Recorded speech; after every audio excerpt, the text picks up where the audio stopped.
Hi, everybody. Welcome to the Research Dietetic Practice Group webinar entitled Demystifying Grad School. This webinar will be very informative for students thinking about graduate school, those students in graduate school who may need a little guidance and some direction, and perhaps even informative for some mentors of graduate students as well. So to cover this topic, we have a panel of speakers who can provide a very broad perspective on this topic. So without further ado, I'm going to let our speakers take over. All right, so welcome to our webinar on demystifying graduate school. I'm going to get started. My name is Robin Tucker, and we're going to introduce ourselves in just a second. Hopefully today what we'll be able to share with you are really the importance of research, which if you're watching this as a research DPG member, probably don't have to convince you why research is important. But we had several students ask us about giving information about how to go to graduate school, why they should go to graduate school, how to apply, how to pick the right program. And so we've collected some of those questions and want to share some of our thoughts on those particular topics today. So that's really what today is all about. So like I promised, we're going to introduce the panel. I'm Dr. Robin Tucker. I'm currently working at Michigan State University. I got my PhD from Purdue University in 2014. Before that, I was working in the field. I had several positions as a clinical dietitian. I worked with outpatients, and I also worked in public health. So I had a bit of a dietetics career before I came to academia, and so I can share with you some of my thoughts about how I transitioned from sort of a job-based experience into more of an academic setting. And then I'll let Haley Parker introduce herself. Hi, my name is Haley Parker, and I'm a first-year PhD student at the University of Rhode Island. I just wrapped up the Master's Dietetic Internship program at URI in 2016. Hi, I'm Dr. Ingrid Lofgren, and I am a professor at the University of Rhode Island. Excuse me. And I received my PhD from UConn back in 2004. And before that, I actually worked as a research dietitian on the Women's Health Initiative. So I've been involved in research pretty much from the beginning of my career as a dietitian, but I've also done outpatient counseling and then took a short time to do culinary school in Italy to kind of just broaden my own horizons and have some more information to work off of for cooking and food. And then went back to get that PhD, and I've been at URI for about 12 years now. Hi, I'm Dr. Julie Avery, and I'm a little bit of a wild card in this group because I'm very new to the human nutrition and dietetics. I received my PhD from the University of Connecticut in 2008 in animal science, and I've been conducting research in wildlife nutrition and growth physiology for the past several years. I've recently completed my didactic coursework, and I am applying for internships on my path to becoming a registered dietitian. Okay, so that's the panel, and we've decided to keep this very informal to hopefully be able to sort of jump in with our own comments. So we all have sections that we'll cover in the presentation today, but you'll hear us piping up with different perspectives or different suggestions as we move through the webinar. So it's very informal, very friendly, and let's really get started. So this is sort of the housekeeping stuff. If you need this information, here it is. You can refer to this slide to help you with any CEU collection of information that you need to provide to the Academy. So let's talk about the importance of research. Like I said, if you're watching this as a research DPG member, you probably don't have to be convinced about the importance of research. It forms the evidence-based practice that we strive to provide to our patients and our clients. And really everything that we do as dietitians is based on research. And so my passion is making sure that dietitians are actively involved in developing evidence-based research for our evidence-based practice. There is practice-based research, as the Academy will tell you, and then also more of the academic or lab-based research, which is what most of us on the panel typically are involved in. So there are a lot of jobs out there that are available to people who have a research background, and that might be one of the reasons that you're considering graduate school. This slide just shows you a list of a variety of positions that really are looking for somebody who has a research background. And then further, these are some job descriptions that we identified that really emphasize the benefit of having that research background.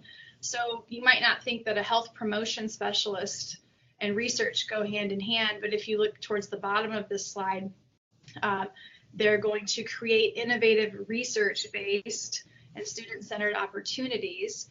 And in order to do that, in order to develop and implement and coordinate and evaluate those health promotion initiatives that they'll be working on, they're going to need to have some sort of research foundation. So that's one of the reasons why you might consider going to graduate school. This is just another example, technical advisor. You're going to be working on improving the design, monitoring, publicizing, and publishing those strategies that you've developed. And in order to do that, you'll need a research background. So a wide variety of nutrition-related careers and jobs that really benefit from a research perspective. So why should you go to graduate school? Lots of reasons. And obviously we're pro-graduate school, right? So we'll tell you the good things here. You can really immerse yourself in an area of study to a far greater degree than you ever did as an undergraduate. You can move into new areas.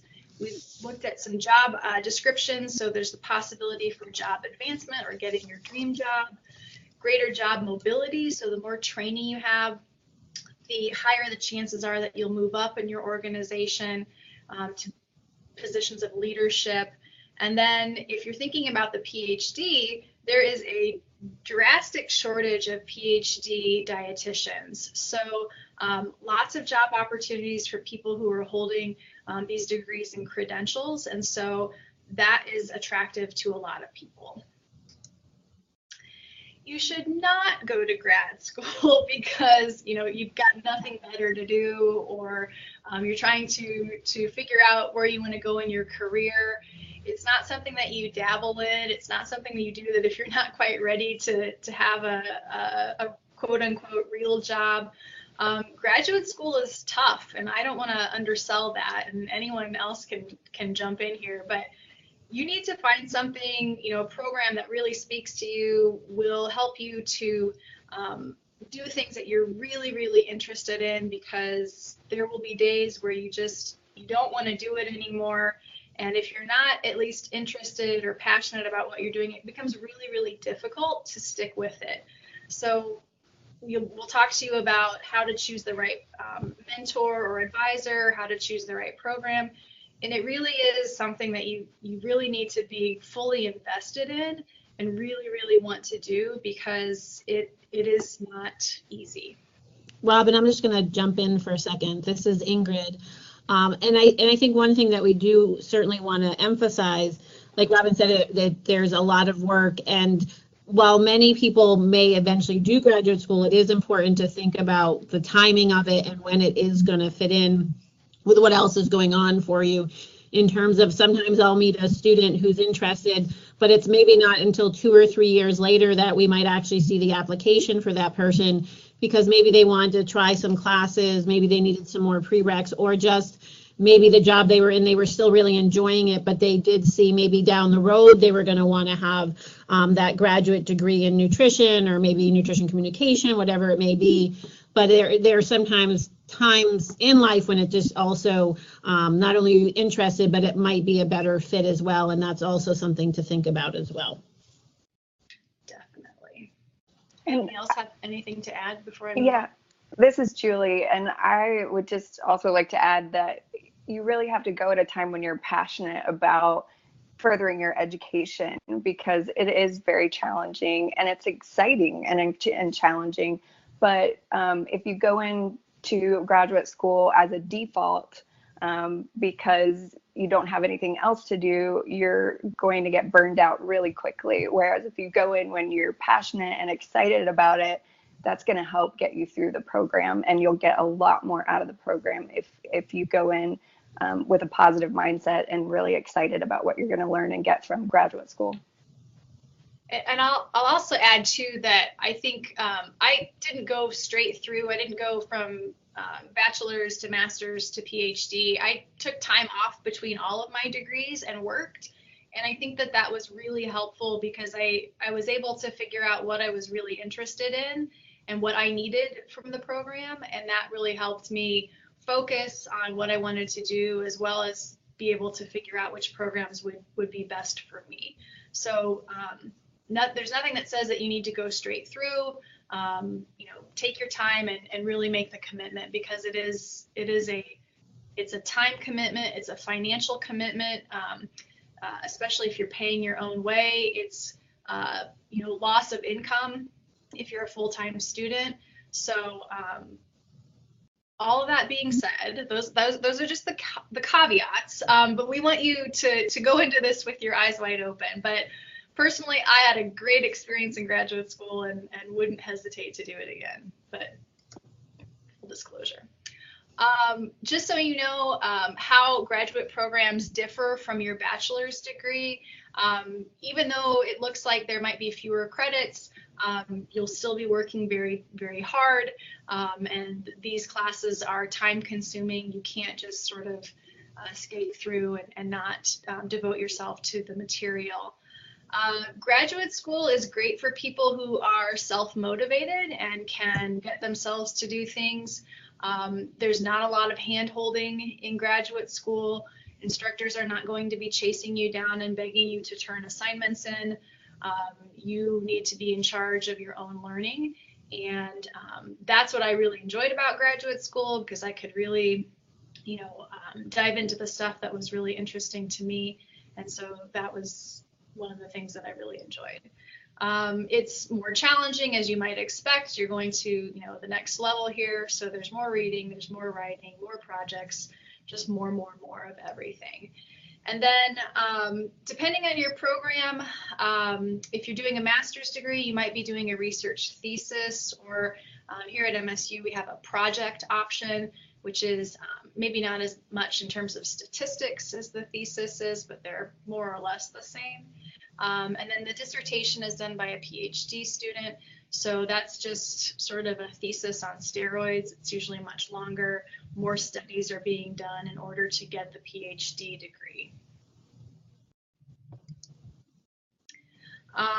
When should you go? I think, Ingrid, you kind of talked a little bit about this in terms of trying to figure out when it's going to be right for you.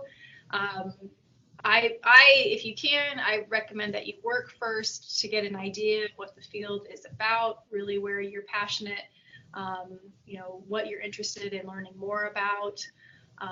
So that works for me. Other people choose to go right after graduation and see it sort of as this logical continuum of what they've been doing. Only you will know what's right for you. I know a lot of people are really quite burned out after the bachelor's degree, and so maybe taking a little bit of time makes sense. But if that's not you, then keep on going. Robin, can I just jump in for Sure. a quick second?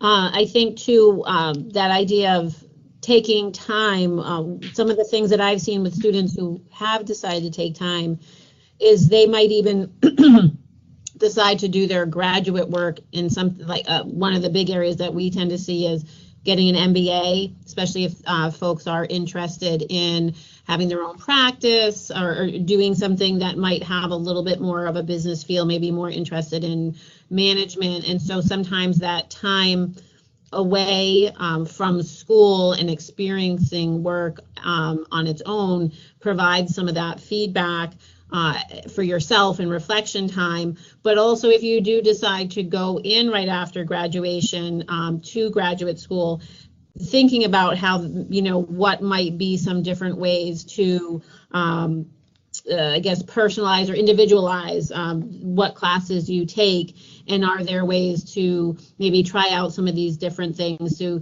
if you're not necessarily getting an MBA and you're doing your nutrition degree for your master's, are there ways to get some management type courses if you're interested in that? So thinking about how you can use the time, if you do have time between your bachelor's and then graduate school, using that time to determine it. But if you decide to go right through, there's other ways you can get that feedback. It just might not be as concentrated as if, say, again, if you take a few management courses versus taking the MBA. And I'll say too, that I did a graduate certificate, which is not a full-blown master's, but it was in public health, and I basically took the sort of prereq public health classes, which really helped me focus on what I wanted to do later in my PhD program. So like Ingrid has mentioned, it doesn't necessarily mean that you have to go all in on a degree. You can explore some fields and take a few classes. And see where you think you want to end up. There are multiple varieties of graduate school programs.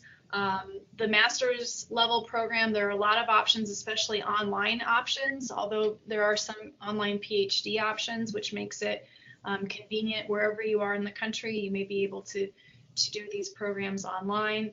You may do a part-time class, maybe part-time master's if you're working full-time. There may be evening courses, a lot of different options, and you should explore what you think is going to work for you. Some programs have a combined master's and internship program, and then there's the full-blown PhD program. And then I'm going to turn it over to Julie, and she's going to go into how you might start thinking about how to pick the right grad school program. So take it away, Julie. Thank you, Robin. So it's really important that you pick the right grad school program, and you also pick the right mentors, which we're going to talk about in a little bit.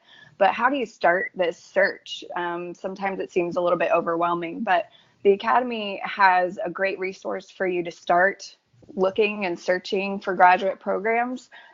You can find the Advanced Degrees tab, where you can look at the different advanced degrees that are offered by programs. You can contact directors. The contact information for directors is provided in there. You can learn a little bit about specializations, enrollment, online and evening classes. But this list is by no means comprehensive. And one thing that I encourage students to do as they're starting to look for graduate school programs is think about the papers that you read that are interesting to you. So as you're exploring research and as you're learning about research, what papers do you read that get you really excited? And do you see the same investigators coming up time and time again on the research articles that you like? Do you see the same graduate schools coming up time and time again on the articles that it really interests you? And I think that's a really great way to start honing in on what schools and what mentors might be a good fit for you.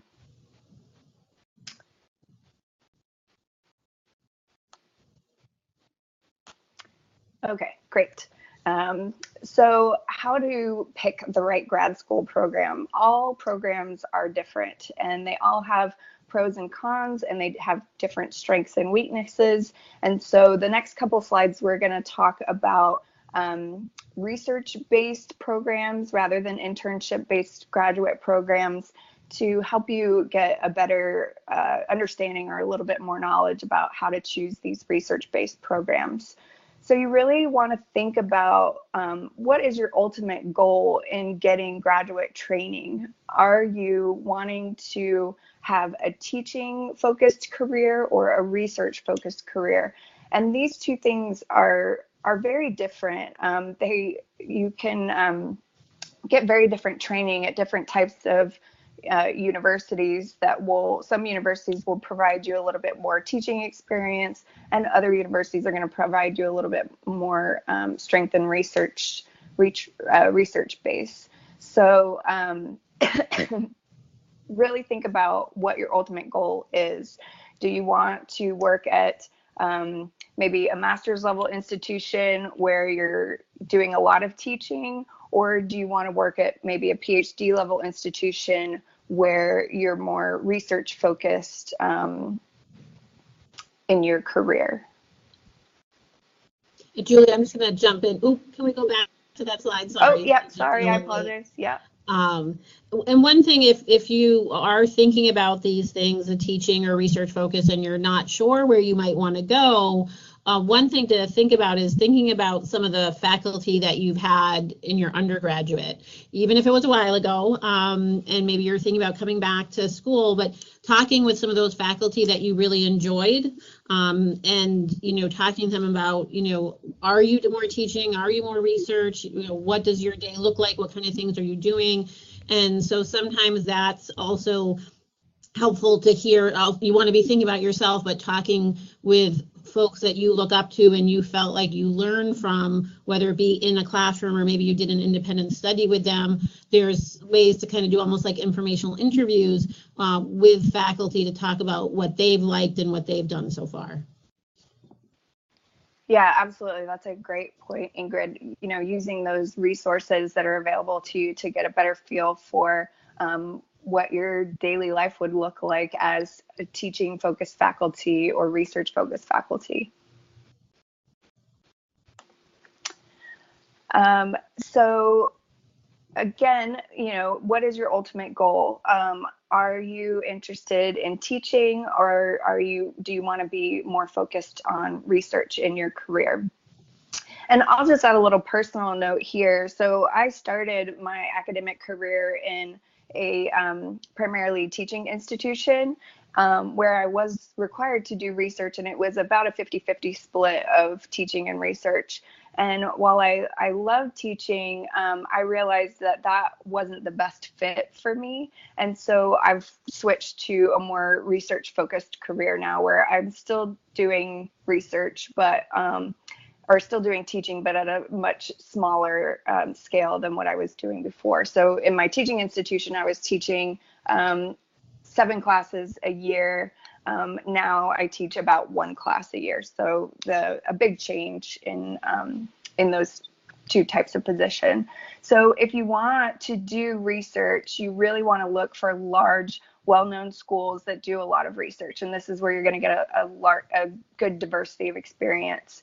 So you want to attend the most prestigious school that you can, but think about finding a professor that is doing something that you find really interesting. So that's why when I mentioned earlier, as you're reading these research papers that you find exciting, look at the professors that are writing these papers and contributing to this research to help you find a good mentor.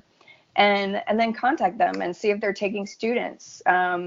Maybe that particular professor is no longer taking students, but they would have a colleague that they could recommend that is doing a similar area of research to what they've done previously.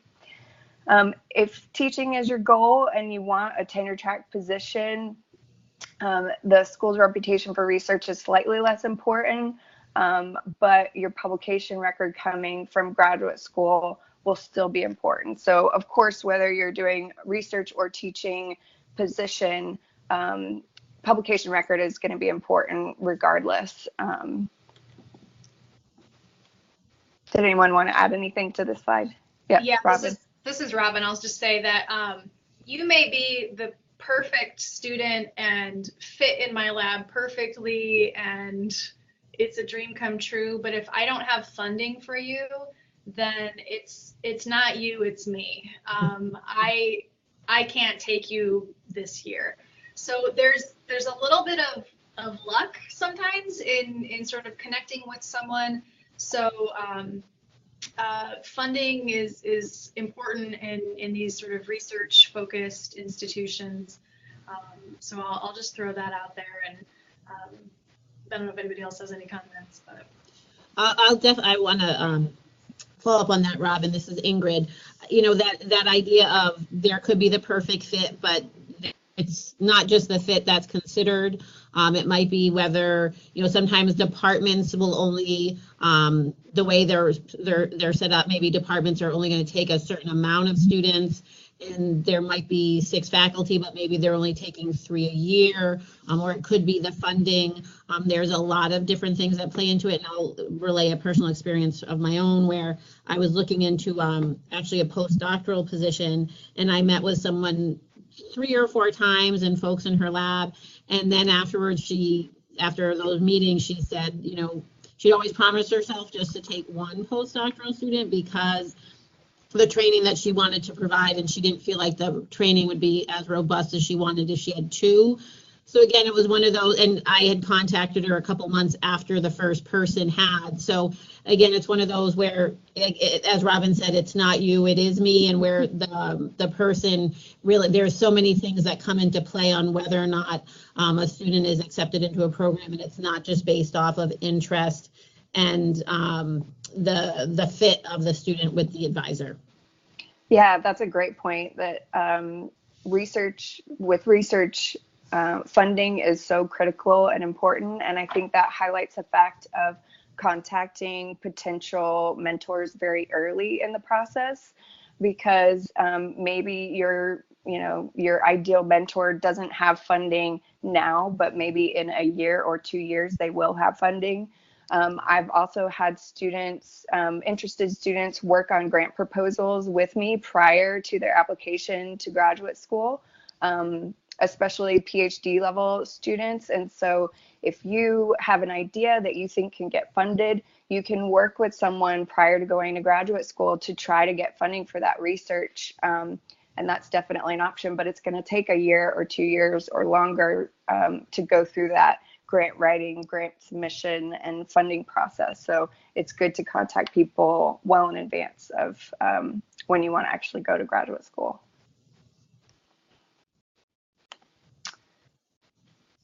Okay, so in order to figure out if you have a good fit with your PI or the principal investigator, you want to do an interview. And this is really important. There are labs, all labs have kind of a different culture, right? So in my master's degree, I had a very large lab that had several master's students and PhD students, and it was a great experience. I loved it. I learned a lot from all the different students, but I had less time with my principal investigator. In my PhD, we had a very small lab where there was only 1 PhD student at the time. And so I got a lot of interaction with my principal investigator.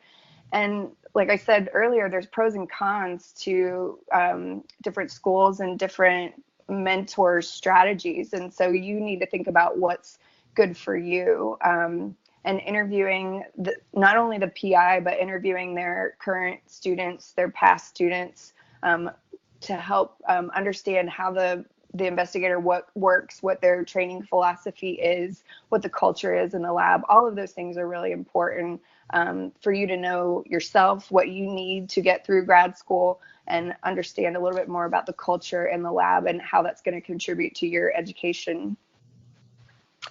Does anyone else have anything to add to that? No? Okay. So you want to let the PI know that you're looking into different labs and different programs, and you should definitely pursue multiple opportunities. You'll need to make a decision and inform everyone of your choice, usually by April 15th, but it varies really based on funding opportunities. I would say it's never too early to start talking to people. Because like we've said, sometimes funding is in flux, and if I know that you're interested in a possibility, that might influence how I write a particular grant. So communication is a good idea. Absolutely. Okay. So most graduate schools have application deadlines in January and February, but as we've said multiple times, you really want to contact potential mentors well in advance of this deadline. And I'll just add here as well that different universities have different procedures as far as applying to graduate school. So some grad schools will require that you already have a mentor identified before applying to the school, whereas other universities want you to apply to a program. And so you don't have a mentor, a specific mentor in mind, or you're not applying to a specific mentor, but you're applying to a program. You'll do multiple rotations, and then you get matched with a mentor. So those are different. Different grad schools have different application requirements, but you should still contact investigators within the department to get a feeling for who you might want to work with. Graduate applications, most of them are online. They require a personal statement, official transcripts, letters of reference, and application fees.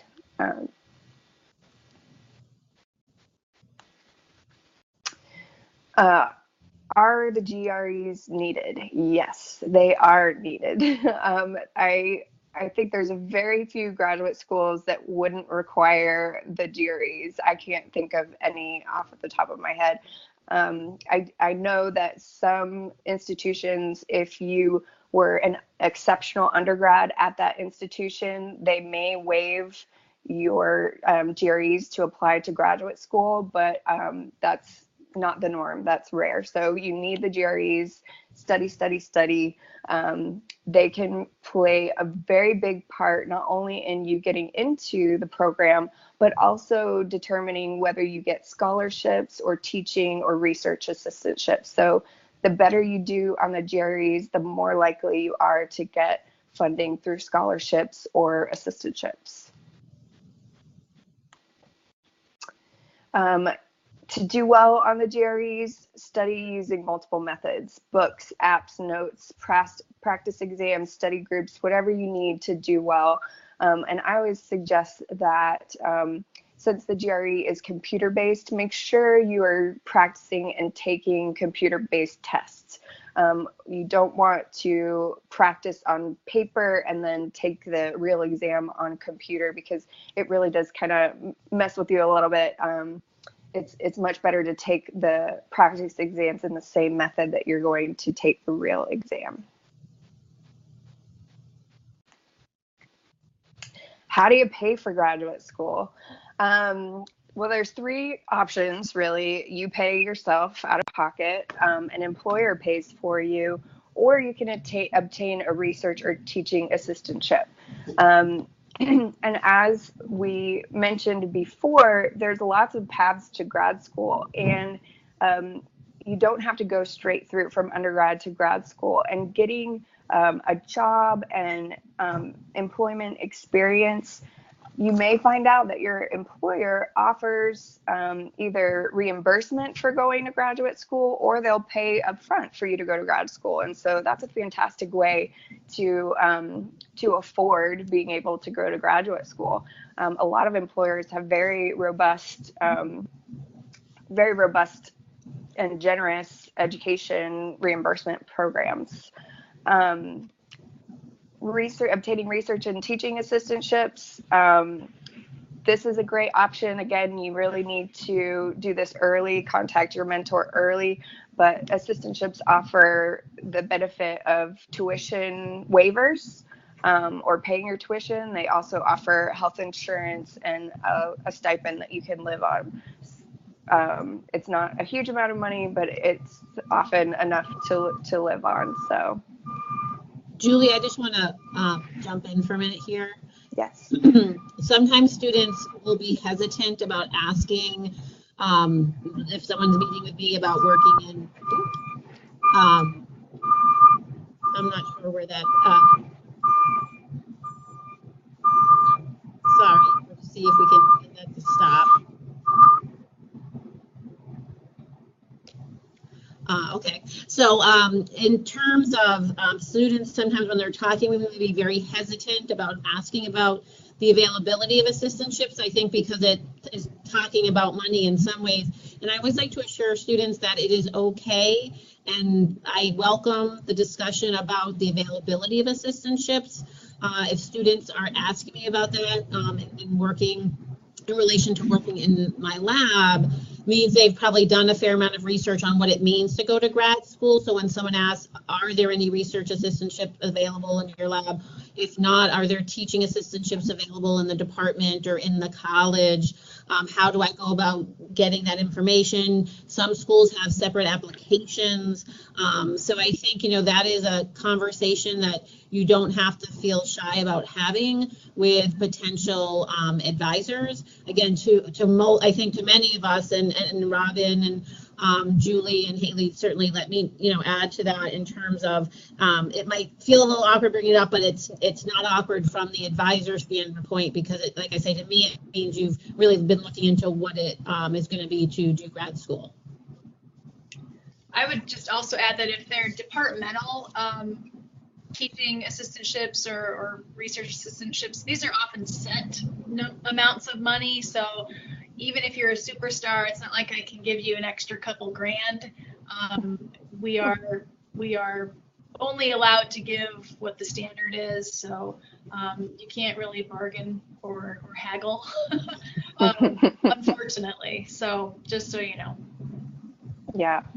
And thinking about research versus teaching assistantships, these are also really great ways if you know that you want to be a teaching professor, if you want to go into academia and teach, getting a teaching assistantship is a great way to get experience teaching and learning how to teach. So that can also be an added benefit. But Ingrid, I'm really glad you brought up that the idea that students should ask, and they shouldn't feel that it's an awkward conversation. I would actually feel that it would be awkward if they didn't ask me. So I think that's a really great point. Yeah. And I think we will pass it to Haley. Thanks, and Julie. She will talk about the process of applying. All right. So let's go over some steps for applying to grad school. I do want to, just a few caveats about these steps. There's a few slides where we'll be talking about finding an advisor or PI, and this isn't always relevant to all programs. That's mostly relevant for programs that involve research, like thesis programs that have a thesis, or PhD programs. But if you're thinking about doing a non-thesis master's, or if you're thinking of doing an online master's or an MSDI, those application processes are a little bit different, and you should look directly at those programs to see their process for applying. And I'm also going to just let you know that these steps don't necessarily have to happen in this order. They just are steps that you should cover in your process of applying for grad school. So the first step is to go to the graduate school page of the college or the university that you're interested in. And that page will have some information kind of about the general graduate school. They might have some statistics on how many students they have. They'll have information broadly about funding, about perhaps fellowships or scholarships that are offered at the graduate school level. But as we just discussed, funding is a lot of times dependent on the PI that you work with. But it's still a good idea to go to the graduate school webpage so that you can read the instructions on the application, which generally is available through the graduate school page. And you can also get information about tuition and assistantships.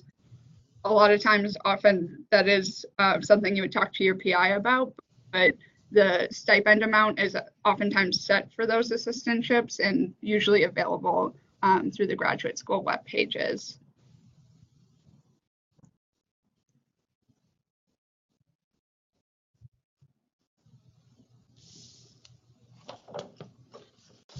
Okay, and then the second step would be to check out the department website for the school that you're interested in applying for. If you're looking at nutrition programs, you're probably going to be in the department or new division of nutritional science or nutrition. And the department website will provide you a lot more specific information about what's needed to apply for various programs, but also what you need to take in various programs in order to graduate. So Haley, before you jump on or move on to the next slide, can I just jump in for a minute? Yeah, of course.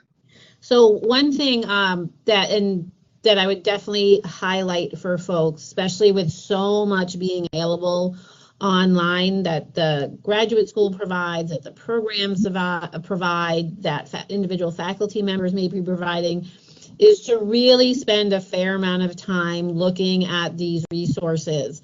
I know of some even internship programs who have videos online and they don't answer questions until folks watch the video, because a lot of questions can be answered by the information that is already available. So if you are contacting faculty or program directors, whatever titles they have, you want to make sure that the time you're using to talk with them is about information that you really can't find online or in any other materials that they have. So this particular example from BU really shows a nice way of how they've really compared all three. So you would just want to make sure that you've looked really through this if you have questions about one of their programs versus the other, but just really make sure that you do that deep dive into it before you're chatting with anybody from the program.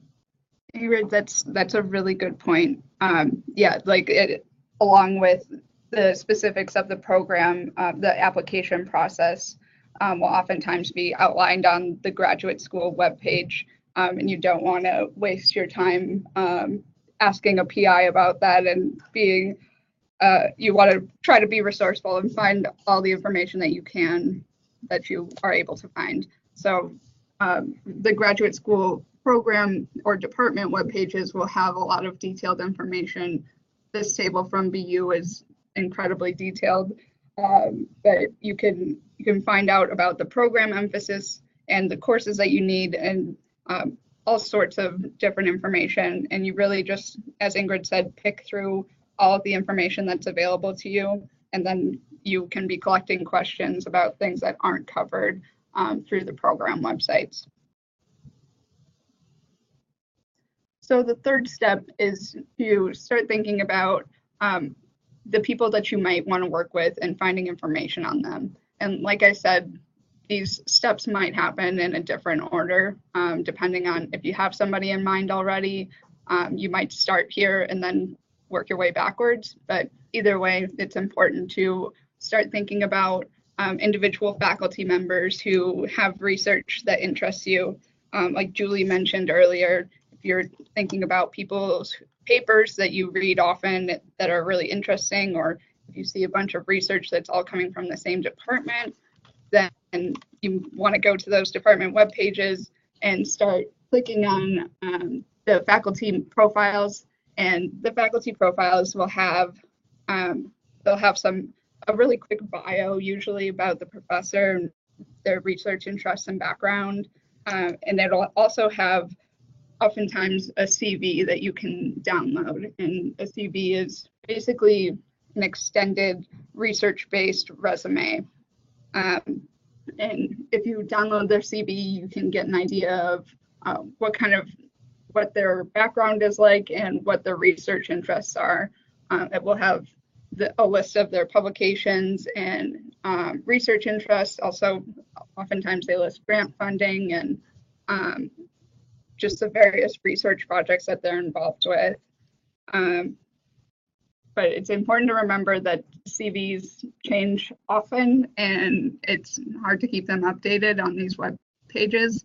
So you do want to use other avenues to find out more about prospective PIs. And one of those avenues would be to use PubMed just by searching a PI's name, but you could also use ResearchGate or Google Scholar, and these generally these searches will be more up to date than this CV that's available. And I'm going to pass this on to Ingrid. Let's see. Can I say something before we switch here? Yeah, absolutely. You should, so I hate to use the word stalk, but you should really investigate your potential mentor, because this happened yesterday. I get a lot of emails from students who are interested in coming to MSU and want to work with me. At least that's what the email says. And then the email is very general. They don't give any indication about why they want to work with me. And then when I open up their CV, it's, they do dairy processing stuff. I don't do anything related to dairy processing. So this is, I'm getting just sort of these mass emails. I know that they're contacting a bunch of professors, which I understand. You want to play the odds, play the numbers. I get it. But if you want to do this in a systematic and meaningful fashion, tailor those emails, tailor those introductory emails. I'm interested, or I read your paper, or I did, I see that you're working in this area. I'm really interested in that because, for whatever reason. And then I'm more likely to open up any attachments that you've put on that email and think carefully about whether or not I can see a potential relationship developing between us. I used to respond to all these emails, and now if the student didn't bother to tailor it to me, I no longer, it's just, trashed. So do your research, take your time, make good decisions, and I think you'll be rewarded for that. I would agree with that, Robin. And I would also say read their recent papers more than just the title and the abstract. When you're tailoring the email to contact the potential advisor, make sure that it's clear that you read their work and that you have an educated question about their work, or that you understand what they're doing, or that it's not just a form letter and you didn't just copy and paste the title of their paper into your email that you were interested in their work. Yeah, I think taking the time to really read their papers and understand what they're doing before you contact them is a really good idea. Great. So kind of picking up from here, from where Haley left off. So we were, we look at the grad school, you go to the department page, then, so we're using Dr. Harmon as our example of someone that you might want to work with. And as Julie was just saying, it's a matter of, reading more than just the abstract, though also at the same time, you might say be coming from more like a public health interest, but maybe you are really interested in mechanisms. It doesn't mean you need to understand all of the same methodology, and you can be very upfront about that. I have this background, but I'm very interested in the cell culture work you're doing, or the animal work you're doing, whatever it may be. I'm not familiar with the methods, but I was really interested in some of the conclusions or the results.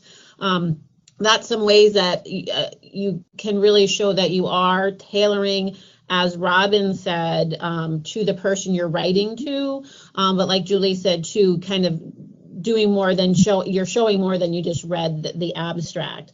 So it's that idea of, printing out those papers or saving them, showing definitely that I'm a little more into having the paper myself. But, in terms of having that paper, certainly making sure that it is the person that we're talking about, and it is, we're talking about Dr. Harmon here, but really taking a look at it and digging into it a little bit. Again, it doesn't mean you need to read every paper, but you probably do want to take a look at the more recent published papers. People change their research topics over time. So someone that was maybe doing cancer research might all of a sudden be doing something in interdisciplinary neuroscience, let's say, and it might be a recent change. And if you really want cancer, then you need to show that you understand that they've changed, and are they still doing research in that original area. So taking a look at those papers and being able to say something about them is important. So once we've gone through these particular steps, and again, as Haley mentioned, you might be kind of jumping back and forth, especially if you've already identified someone you know you want to work with. You might be looking into them at the same time that you're looking at to see what the application process looks like. But once you kind of have, okay, there's, we've looked at Dr. Harmon, maybe we have 2 or 3 other folks that you're interested in. Now you really need to make sure you have your own materials ready. And the reason that we say this is, back when I was doing my undergraduate and looking at different graduate programs after I had graduated, I would call people, not so much email, and you might have a few days to send out your CV or resume. But nowadays, a lot of times when students will contact myself or other faculty here at URI, one of our first responses, especially if it's a well-written email and they can show that they've done their homework and they're knowledgeable what they want to be doing, my first question is please send your resume, or my first request is to send the resume in times that we might be able to get together to meet with myself and a grad student and possibly some undergrads that work in the lab. So you don't want to start making these contacts without having your resume being updated, very professional, and really as close to perfect as you can get it. Because there isn't a lot that you get to put on your resume, so you want to make sure that it's as strong as you can make it. Now, there's certainly lots and lots of resources online. One of my favorites that I like to look at is something like the annotated resumes, because this will give you feedback, right? So here they talk about, you can see in the yellow, these are the action verbs that are conveying the action and impact. We have in red the accomplishments to improve impact of work descriptions. Demonstrating impact in blue demonstrates the transferable skills. So this kind of shows you some of the language and what someone that looked this over is picking up from this. Many of you, if you're still in college, you certainly have career services. For those who have already graduated, many college and universities make their career services, or depending on what their office is called now, they change the name slightly. But a lot of times those career services are available to alumni. So I know some universities might limit it in terms of, I know someone that went back to their undergrad career services after about maybe 15 years after they graduated. They were only able to get help 3 times over the course of a year, but that help was invaluable, and the person went through the website, through the resume and gave a lot of good feedback. So you can look for things certainly online, but don't forget, through your student fees, you pay for some of these resources that are available on campus, and is a really great way to get some feedback from someone on how your resume looks, and is it looking good so that someone wants to look at it, but also is the content there and showing what a strong applicant you are.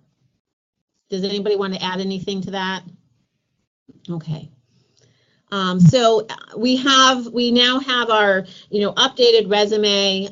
We are ready to have some information about this particular faculty member that we can show that we've certainly looked into it.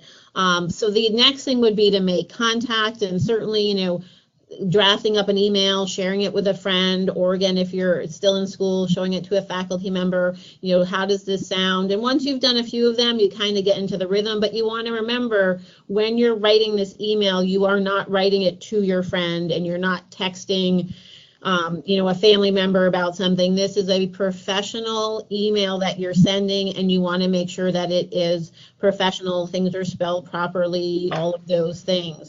So typically what I like to get is that very professional, but open email saying, again, they're interested, this is why they're interested, they've included their resume, and would it be possible to meet or have a phone conversation, especially, if someone's, say, calling from, I'm in Rhode Island, so if someone's calling from California, for them to say, I can't make it, but I can Skype, I can do Zoom, I can, do whatever, but I'd love to be able to talk with you. And so that's typically, when Haley was talking about some things are going to certainly happen out of this particular order, that's very true, except I would say that number 6, you want to make sure all these other things have been done, and even having some idea too of just how does that school's graduate program work and the application system work for that particular faculty's school that they're at. So following up on that same thing, this just kind of shows, kind of gives that list of that initial email. So the CV or resume, so the CV tends to be much longer versus the resume. Unofficial transcripts are nice to see for people to know. Certainly GPA tells us something, but the unofficial transcript gives more. Some people like to see the writing sample right away, especially if there has been some publication, or maybe someone's done some type of writing even for like the school newspaper, but showing some type of writing sample can be beneficial. If you don't have a writing sample, that doesn't mean you shouldn't contact anyone, but it is something that you certainly can include. And then again, this idea of the statement of interest in terms of showing that faculty member, because just like Robin mentioned, I get emails quite a lot.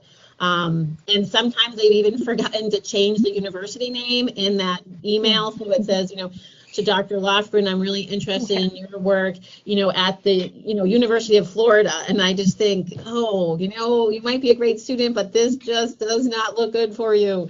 So you want to really show again that you have that particular faculty in mind, because we do know you're going to be playing the odds and contacting a lot of people, but you want to make sure that you're really paying attention to detail when you're doing this, so that those are some of the things that you would include in that initial contact.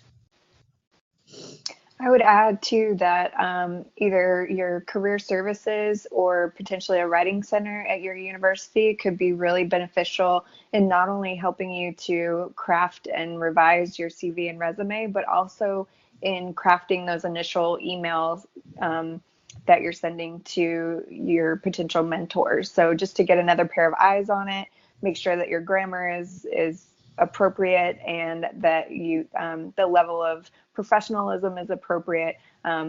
Use those resources that you have at your school or university, or if you're an alumni at your previous institution, those are great resources. Definitely. So again, with your ultimate goal of being, whether it's research focused or teaching focused, these are some of the questions that you would want to be asking. And it doesn't matter. And we put both that up there, the research and the teaching, because these are questions you want to ask no matter what. So we've kind of mentioned this already about opportunities. Are there opportunities? Are the research areas of the lab changing? Are they broadening? Are they getting more narrow? And then one of the other things that I love when potential students ask me this, I love it when they ask me if they can talk with either some of my current students or recent alumni. Again, recent, just because again, sometimes my research has changed a little bit over time. So I think the more recent alumni can really speak to what's happening in the lab right now. But I really like it when people ask me this question. Again, it makes me think they're really thinking this through and taking the time to reflect on it. And some of the questions that I expect potential students would want to ask my current students is just, what is my management style like? What am I like to work with? How do I handle different situations? What am I doing about constructive feedback? How do we handle constructive feedback? How do we handle review within the lab situation? What's the normal time to graduation in the lab? Some programs might average 4 years, but some people might get done in 6 years or 3.5 years, but all of these things are good to ask. Where do students go? What are they doing once they do graduate? Are they, if they were there as a master's student, are some of them moving on for PhD programs? If they were there for a PhD, are they moving on to postdoc? Are they going into industry?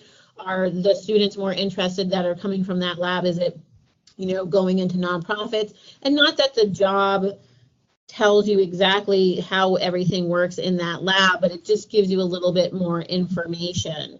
And then this last question, if you could make the decision to work for this person again, would you?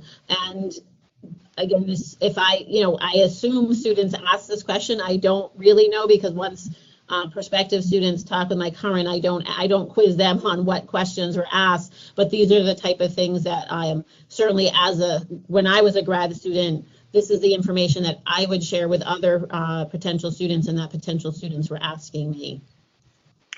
I would also add to ask the students, the current and former students, about what the mentoring structure is. So are the master students mentored by the PhDs or the postdocs, or do you have direct access to the principal investigator? And how much access do you have to the principal investigator? There are some PIs that are very busy, that travel a lot, that may not be readily available. And you need to know that. You need to know if you're going to be mentored by another student or you're going to be mentored by the PI. So asking those questions, I think, are really important as well. Do not skip this step. That is, if you take nothing away from this webinar, do not skip this step. It's academia is in grad school is kind of weird in that your major advisor, your principal investigator, has a lot of control over your life and to some degree your happiness. And so, if you want to finish your degree and you can't get the person who's going to sign off on this to read your work, you're going to be stuck, and that is a very, very uncomfortable, stressful feeling if things are out of your control but yet are still going to hold you up. So most graduate students I would hope, feel free to tell you these things and give you their impressions, but this makes a significant contribution to your experience in grad school, and so you want to really do your homework in this area. I encourage people that are interested in coming to work in my lab, I encourage them to go out to lunch with my current and former graduate students, so that you're in an informal, casual situation, and you're getting to know them outside of the university. So I really encourage that. And if you can't do it face-to-face, maybe you can do it over the phone or something like that, where you get a little bit more honest feedback than if potentially you are emailing back and forth and documenting everything in email. People may be a little bit more candid if you're talking to them in person. Yeah, definitely true. Great. Thank you. So one thing we wanted to do is on this next slide, we have a few questions that weren't necessarily addressed in the text of this webinar, but I think we actually have kind of addressed this first bullet in the additional conversation we had around the text in terms of is it acceptable to list more than one faculty member? So just as we were saying, we expect that people are going to be interested in various faculty. In programs where, let's say, there's a really strong molecular nutrition group, there might be 4 or 5 faculty working in that. You may be interested in working with 2 or 3 of those particular faculty. It is okay to write that in the application letter. And you want to be upfront with that, though, from the beginning, certainly, so that if you're talking with 3 different faculty, but you never mention it in all of your in-person or emails, and they don't find out until the application, you don't want that to necessarily happen. You want to make sure that that's very clear from the beginning. But again, that's not an unusual situation, so you don't have to feel awkward about doing that. It is fairly acceptable to do that. In terms of the second bullet, I'm going to I'll pass that over since I've been talking so much on these last few slides here. Is there anything that we can be doing? So is there anything students can be doing now, or is there anything that professional RDs can be doing now to build experience or potentially prepare us for a PhD program in the future? Again, if this is something that you're thinking you might want to do in the future, does anybody want to weigh in on this question? I think it's a really good idea to start talking to PhD students when you're doing your undergraduate or when you're done with your undergraduate and thinking about starting a program. You kind of, just to get a general idea of if it's something for you, sitting down and talking to students, even if they're not at the school you want to be at, or if they're in a different discipline than you are, then it's still useful to kind of get their input and kind of assess if that's something that you would fit into. I'll say that I knew I had a year out. I had targeted like when I wanted to start graduate school, and 12 months from there is when I started studying for the GRE and getting my resume together and researching programs to figure out where I wanted to potentially go, and reading up on stuff. And so it's, I didn't, a week before I applied, decide to kind of like throw this together. Take your time and really explore this, because it is a serious commitment, as we've said. And, just go about it methodically and carefully. And I think you might be surprised at how strong your package actually ends up being once you've done that. I would encourage people to try to get research experience, whatever that may be. So if you're an undergraduate, try to volunteer and get research experience at your institution. If you're an RD, I have heard of professional RDs that work with doctors, research professionals at their hospitals, and start doing and contributing to the research process. So you can definitely do that when you're in a professional program as well.